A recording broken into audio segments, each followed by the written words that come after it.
BJP ने आने वाले लोकसभा चुनाव के लिए उत्तर प्रदेश में पहले ही 51 उम्मीदवारों के नाम का ऐलान कर दिया है, जिसमें पीएम मोदी वाराणसी से चुनाव लड़ेंगे। लखनऊ लोकसभा सीट से राजनाथ सिंह का टिकट बरकरार है। मथुरा से हेमा मालिनी, इसके अलावा लखीमपुर खीरी घटना के बाद भी लखीमपुर खीरी से अजय मिश्रा टेनी, नोएडा से महेश शर्मा, आजमगढ़ से दिनेश लाल यादव, गोरखपुर से रवि किशन और अमेठी से स्मृति ईरानी को चुनावी मैदान में उतार दिया गया है। लेकिन अब भी कुछ ऐसी सीटें हैं जिन पर पेंच फंसा है, जिस पर मंथन जारी है। ऐसे में सवाल उठता है कि वो कौन सी सीटें हैं, बची हुई सीटों पर किसको टिकट दिया जाएगा, उन सीटों के लिए रणनीति क्या है। दरअसल जिन सीटों पर बीजेपी 2019 में हार गई थी, उन सीटों के लिए स्पेशल रणनीति बन रही है। बीजेपी ने राज्य की 6 लोकसभा सीटें अपने सहयोगियों को गठबंधन के तहत दी है, जबकि बाकी लोकसभा सीटों पर बीजेपी चुनाव लड़ रही है। बात की जाए पहली लिस्ट की, तो 51 में से 47 सीटों पर पुराने प्रत्याशियों पर ही भरोसा जताया गया है।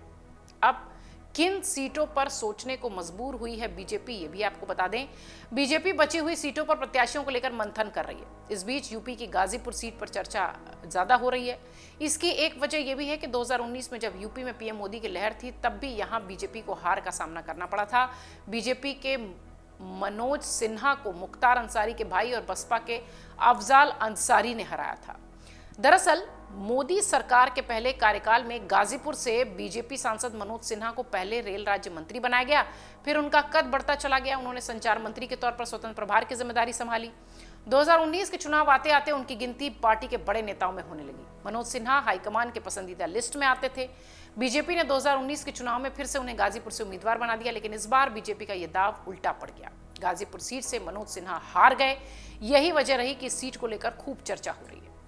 बीजेपी ने अभी तक इस सीट पर अपने उम्मीदवारों के नाम का ऐलान नहीं किया है। पहले तो गाजीपुर सीट को लेकर कई तरह के कयास लगाए जा रहे थे। कहा यह भी गया कि सुबह सपा को ये सीट बीजेपी के साथ गठबंधन के तहत मिल सकती है, लेकिन ऐसा होता नजर नहीं आ रहा है। और अब इस सीट पर तमाम दावेदार सामने आ रहे हैं। ऐसे में पार्टी किसे मौका देगी, ये देखना दिलचस्प होगा।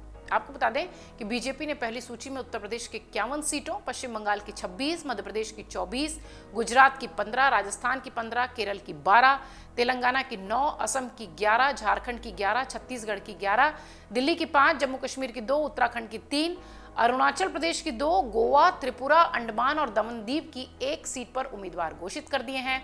अब देखना यह है कि इस तरह की सीटें जिन पर की खूब चर्चा हो रही है, वहां से कौन उम्मीदवार मैदान में होगा, और वो सीटें जहां पर बीजेपी 2019 में अपना भगवा फतेह नहीं कर पाई थी, किला नहीं जीत पाई थी, वहां के लिए क्या स्ट्रैटेजी अब सामने आती है।